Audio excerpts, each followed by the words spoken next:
ఓం మహాగణాధిపతయే నమః. ఓం గురుభ్యో నమః. ఓం శ్రీమాత్రే నమః.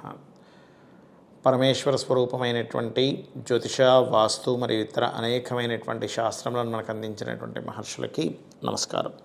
హయగ్రీవ హయగ్రీవ హయగ్రీవేతియో వదేత్తస్య నిస్సరతే వాణి జనుకన్యా ప్రవాహవత్. అరుణాం కరుణాతరంగితాక్షీం ధృతపాశాంకుశపుష్పబాణచాపాం అనిమాదిభిరావృతాం మయూకైః అహమిత్యేవ విభావయే భవానీం. శ్రీమాత్రే నమః.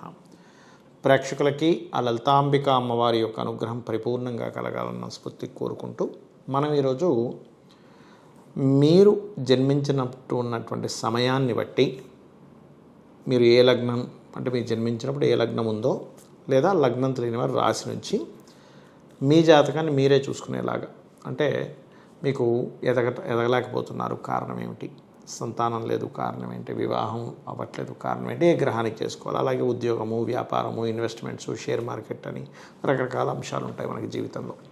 ధన విషయాలు, ఇట్లా సిబ్లింగ్స్ గురించి గొడవలు, రకరకాలు. అయితే అసలు ఎందుకు జరుగుతుంది, దీనికి పూర్వజన్మ కర్మకి సంబంధం ఏమిటి, మనము అంటే మీరు ఏ లగ్నంలో జన్మిస్తే పూర్వజన్మ కర్మ ఏ గ్రహాలకి సంబంధంగా అది ఉంటుంది, దాన్ని మీరు సెట్ చేసుకుంటే మీకు పడుతున్నటువంటి ఇప్పుడు ప్రజెంట్ మీరు అనుభవిస్తున్నటువంటి ఇబ్బంది ఏదైతే ఉందో అది క్లియర్ అవుతుంది. అయితే ఈ విషయాలు చెప్తుంది నేనైనప్పటికీ కూడా చెప్పిస్తుంది సాక్షాత్ లలిత అమ్మవారిగా భావిస్తూ ఒక్కొక్క లగ్నం తెలియని వారి రాశి నుంచి మనం తెలుసుకుందాం. మిథున లగ్నము, మిథున రాశి. మీకు పూర్వజన్మ కర్మ ఏ రూపంలో వస్తుంది? మొట్టమొదటిగా మిథున లగ్నం వారు ఏంటంటే మంచి తెలివితేటలు కలిగి ఉంటారు, గుర్తుపెట్టుకోండి. అంటే చక్కటి తెలివితేటలు, నడిచే వికీపీడియా అంటూ ఉంటాం మిథున లగ్నాన్ని. కానీ మీకు ఎక్కడ ఇబ్బంది వస్తుంది, పూర్వజన్మ కర్మ ఏ రూపంలో వస్తుంది అంటే గొడవ రూపంలో వస్తుంది, గుర్తుపెట్టుకోండి. అనవసరమైనటువంటి గొడవ మీ లైఫ్ని మంచి దీంట్లోకి వెళ్ళాల్సింది పాడు చేస్తుంది. అయితే కుజుడు బాగున్నాడు అనుకోండి, అదే గొడవ మంచి కూడా చేస్తుంది. బట్ ఏంటంటే మీకు గొడవ ఒక లైఫ్లో ఒక టర్న్ తీసుకొస్తుంది, గుర్తుపెట్టుకోండి. అది మంచి అయినా గెడ్ అంటే ఆల్మోస్ట్ ఏంటంటే కుజుడు ఎంత పాడవుతే అంత డిస్టర్బ్ అవుతారు గొడవ వల్ల, 6వ అధిపతి అయినందుకు, రైట్. అయితే ఇక్కడ మీకు ఫైనాన్షియల్ విషయం చూసుకుంటే చంద్రుడు అయ్యాడు, చంద్రస్థితి బాగుంది, మీకు ధనయోగం అద్భుతంగా ఉంటుంది. కానీ చంద్రుడు బాగాలేడు, మెడిటేషన్ ఎక్కువగా చేయాలి, పాలతో నీళ్ళతో లేదా వీటితో అభిషేకం చేయడం చేస్తూ ఉండాలి. అదేవిధంగా సిబ్లింగ్ కారకుడు రవి ఎవరైతే ఉన్నారో ఈ రవి సిబ్లింగ్స్కి కారకుడు అవుతాడు, మీకు 3వ అధిపతి అవుతాడు. 3వ అధిపతి బాగున్నాడు అనుకోండి, మీ జననం ద్వారా సిబ్లింగ్స్కి బాగుంటుంది. అంటే నీచభంగ రాజయోగాల్లో ఉండడం ఇట్లా ఉందనుకోండి, అద్భుతంగా ఉంటుంది. అయితే ఇక్కడ మీరు అర్థం చేసుకోవాల్సింది ఏంటంటే మీకు లగ్న చతుర్థాధిపతి ఒక్కడే. మీకు మొదట్లో చెప్పాను అంటే ఏమిటి, మీరు గనక అంటే మీ జాతకం మిథున లగ్నం అద్భుతమైన తెలివితేటలు, నడిచే వికీపీడియా అని చెప్పాను. కానీ ఇక్కడ బుధుడిని పరిశీలన చేసుకోవాలి. బుధుడు బాగున్నాడు, కమర్షియల్ కాంప్లెక్స్లు, బిజినెస్లు బాగా రాణించడం అన్నీ బాగుంటాయి. అదే బుధుడు కనుక పాడయ్యాడు అనుకోండి, మీకు ఏమవుతుందంటే విద్యా సంబంధించినటువంటి విషయాలలో ఇబ్బంది వస్తూ ఉంటుంది. అయితే సంతానం చాలామంది చూడండి విదేశాలకు వెళ్ళాలనుకుని ఉంటారు, చూసారా. మిథున లగ్నం వారికి మీకు కనుక కోరిక ఉంటే సంతానం కలిగిన తర్వాత విదేశీ యోగాలు పెరుగుతాయి. అదేవిధంగా మీ యొక్క సంతానం కూడా విదేశాలకు వెళ్తారు. అయితే ఇక్కడ మీ పూర్వజన్మ కర్మ తగ్గాలి అంటే లలితా అమ్మవారి యొక్క స్తోత్ర పఠనాలు ఎక్కువగా చేయాలి. ఎంత లలితా అమ్మవారి స్తోత్రం చేసుకుంటే అంత బాగుంటుంది, గుర్తుపెట్టుకోండి. అది ముఖ్యంగా గుర్తుపెట్టుకోండి. అదేవిధంగా సహజంగానే మిథునం వారికి సప్తమాధిపతి బాధకుడు. అయితే సప్తమ దశమాధిపతి గురువే అయ్యాడు కాబట్టి మీ జీవిత భాగస్వామి ట్రైనింగ్స్, టీచింగ్స్, కన్సల్టెన్సీ రిలేటెడ్ ఇట్లాంటి వాటిల్లో ఉంటారు మ్యాక్సిమం. అంటే ఏదైనా గైడింగ్ నేచర్ ఉంటుంది. కానీ వివాహం అనేటువంటి విషయం కొంచెం బాధాకరంగా ఉంటూ ఉంటుంది మిథునం వారికి. అంటే తొందరగా సెట్ అవ్వకపోవడము, ఏదో మ్యాచ్ అవ్వలేదని ఫీలింగ్లో ఉండడం, ఇట్లాంటివి జరుగుతూ ఉంటాయి. అయితే మీకు ఇక్కడ ఏంటంటే మీకు కూడా దశమాధిపతి గురువే అయ్యాడు కాబట్టి మీ గురువు కనుక బాగుంటే చక్కగా మీరు కన్సల్టెన్సీస్, టీచింగ్స్, ట్రైనింగ్స్, గైడింగ్ ఇట్లాంటి వాటిలో హ్యాపీగా వెళ్ళొచ్చు. అయితే ఇక్కడ ఎప్పుడూ కూడా ధనాధిపతి చంద్రుడు ఎలా ఉన్నాడు మీ పర్సనల్ చార్ట్లో, దశమాధిపతి గురువు ఎలా ఉన్నాడు అనేది పరిశీలన చేసుకోవాలి. అదేవిధంగా ఇక్కడ మీకు నిత్యము ఆరాధించాల్సిన దేవతా స్వరూపం అమ్మవారు. అయితే చాలామంది ఏమండి మా లగ్నం పరంగా మేము ఏ రత్నం పెట్టుకోవచ్చు అంటూ ఉంటారు. ఒకటే గుర్తుపెట్టుకోండి, మీ లగ్న పరంగా మీ జన్మజాతకంలో ఏ గ్రహం బాగుందో అది పెట్టుకోవాలి. ఇప్పుడు నడుస్తున్న మహాదశకి ఏది సపోర్ట్ చేస్తుంది, మీ కోరిక ఏంటని తెలుసుకోండి. ఇలా చేయండి, అన్ని విధాలా బాగుంటుంది. మరి కొంతమందికి జాతకం ఉండదు, అంటే మీరు పుట్టినటువంటి తేదీ, నెల, సమయము, ప్రదేశము ఇవి ఉండవు. ఇవి లేనప్పుడు మీ లగ్నం ఏంటో, మీ రాశి ఏంటో, మీ నక్షత్రం ఏంటో తెలియదు. మరి అలాంటి వాళ్ళు ఏం చేయాలి అంటే, జాతకం లేదు కానీ ఒక ప్రాబ్లం వస్తున్నప్పుడు పర్టికులర్గా ఆ ప్రాబ్లం దేనివల్ల వస్తుంది అనేటువంటిది ఉంటుంది.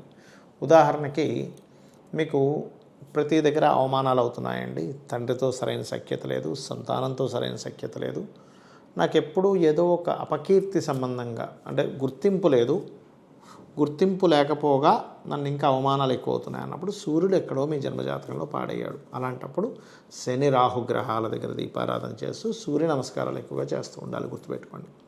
ఇక మానసిక స్ట్రెస్ ఉంటుంది కొంతమందికి. అలాంటప్పుడు ఇంట్లో వాయువ్య దోషం ఏర్పడము, చంద్రుడు పాడవడము. ఎందుకంటే మనకి వేదంలో చంద్రమా మనసో జాత అని చెప్పడం జరిగింది. కాబట్టి చంద్రుడు మనసుకు కారకుడు. కాబట్టి చంద్రుడు యొక్క స్థితి బాగుపరుచుకోవాలి అంటే మీరు ఓం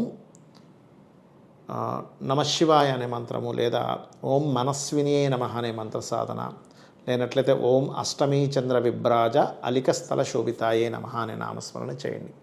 చేస్తూ మీరు చంద్రుడికి సంబంధించినటువంటి బియ్యము దానంగా ఇవ్వడం ద్వారా మీకు మానసిక స్థితి ఏదైతే ఇబ్బందికరంగా ఉందో అది తొలగుతుంది. మరి కొంతమందికి ప్రతిదీ గొడవలు అవుతూ ఉంటాయంటే కుజుడు బాగలేడు అని అర్థం.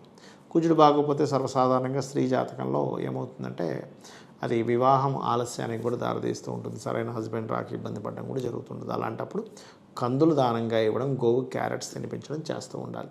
మరి కొంతమందికి వ్యాపారంలో నష్టం రావడము, లేదా చిన్నప్పుడు కొంతమందికి ఎడ్యుకేషన్ విషయంలో డిస్టర్బ్ అవ్వడం జరుగుతూ ఉంటుంది. అలాంటప్పుడు బుధగ్రహం బాగాలేదని అర్థం. బుధుడు కనుక పాడేయడం అనుకోండి, ఇట్లాంటివి జరుగుతుంటాయి. అలాంటప్పుడు పెసలు దానంగా ఇవ్వడము, విష్ణు సహస్రనామాలు వినడం చేయాలి. అదేవిధంగా మరి కొంతమందికి గురుగ్రహం పాడయ్యాడు అంటే జూపిటర్ గనక బలంగా లేడు అనుకోండి మీ పర్సనల్ చార్ట్లో, అప్పుడు ఏమవుతుంది, ధార్మికమైనటువంటి విషయాలు చేద్దామంటే కుదరదు. ఆలయాలకు వెళ్ళినప్పుడల్లా ఏదో ఒక రివర్స్ అవ్వడం ఇట్లాంటివి జరుగుతుంది. ఎందుకు, వాళ్ళకి పూర్వజన్మల్లో గురు సంబంధించినది ఏదో దోషం చేయడము, మరియు దాంతోపాటు శాపాలు ఉంటాయి కొన్ని. అంటే అట్లాగా మాతృశాపము, పితృశాపంతో పాటు దేవతా శాపం కూడా ఉంటుంది. అలాంటప్పుడు ఇబ్బంది వస్తుంది. అలాంటప్పుడు మీరు చేయవలసింది ఏమిటంటే లలితా సహస్రనామాల్లో ఓం హరనేత్రాగ్ని సందగ్ధ కామ సంజీవన ఔషధి అనే నామం చేసుకోవాలి. అదేవిధంగా వివాహం విషయం అయితే శుక్రుడు పాడయ్యాలని అర్థము. మీరు శుక్రకేతు గ్రహాల దగ్గర దీపారాధన చేస్తూ లలితా సహస్రనామాల్లో ఓం కామేశబద్ధమాంగళ్య సూత్రశోభిత కందరాయే నమః. కొంతమందికి వివాహ జీవితం బాగోదు, వివాహం అయిపోద్ది కానీ ఎర్లీ కానీ వివాహ జీవితం బాగోదు. అలాంటప్పుడు ఓం శివకామేశ్వరంకస్తా శివాస్వాధీన వల్లభాయే నమః అనే నామస్మరణ చేసుకోండి.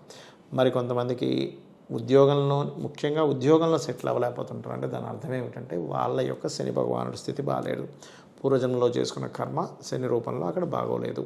అలాంటప్పుడు లలితా సహస్రనామాల్లో ఓం శ్రీమాతా శ్రీ మహారాజ్ఞి శ్రీమత్ సింహాసనేశ్వరి, లేదా ఓం మాణిక్య మకుటాకార జానుద్వయ విరాజితాయే నమః అనే నామస్మరణ చేయండి. దీంతోపాటు నువ్వులు, ఉలవలు, కందులు దానంగా ఇవ్వండి.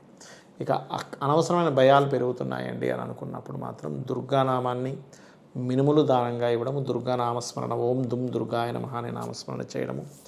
మరియు ప్రతిదానికి ఆటంకాలు ఏర్పడుతుంటాయి. కొంతమందికి ఏ పని ప్రారంభించినా ఎక్కడో దగ్గర ఆగిపోతుంది. ఎందుకు అలా అవుతుంది అంటే దానికి కారణం జ్ఞానాన్ని, వైరాగ్యాన్ని ఇచ్చేటువంటి గ్రహం, ఆటంకాలను ఇచ్చే గ్రహం మీ జన్మజాతకంలో కేతువు స్థితి బాగాలేదు అని అర్థం. అప్పుడు ఉలవలు దానంగా ఇవ్వడము, గణపతిని ఆరాధించడము, సర్ప ఆరాధన చేసినట్లయితే మీ జాతకం మీకు తెలియకపోయినా ఈ యొక్క పరిహారాలు చేసుకోవడం ద్వారా 100% బయటపడతారు. మరికొంతమంది అంటే కేతువు కనుక బాగా పాడేయడం అనుకోండి, అలాంటప్పుడు ఏంటంటే ముఖ్యంగా గణపతి ఆలయాలకు రెగ్యులర్గా వెళ్తూ ఉండండి, అప్పుడు ఆటంకాలు తగ్గుతాయి. అదేవిధంగా గణపతి ఆలయాలకి శివ పార్వతులు కలిసినటువంటి శివుడు పార్వతి గణపతి ఉన్నటువంటి పటాం పెట్టుకొని మీరు నామస్మరణ చేయడం చేసినట్లయితే ఖచ్చితంగా మీకు లైఫ్ బాగుంటుంది. బాగుండాలని మనస్ఫూర్తి కోరుకుంటూ శ్రీమాత్రే నమః.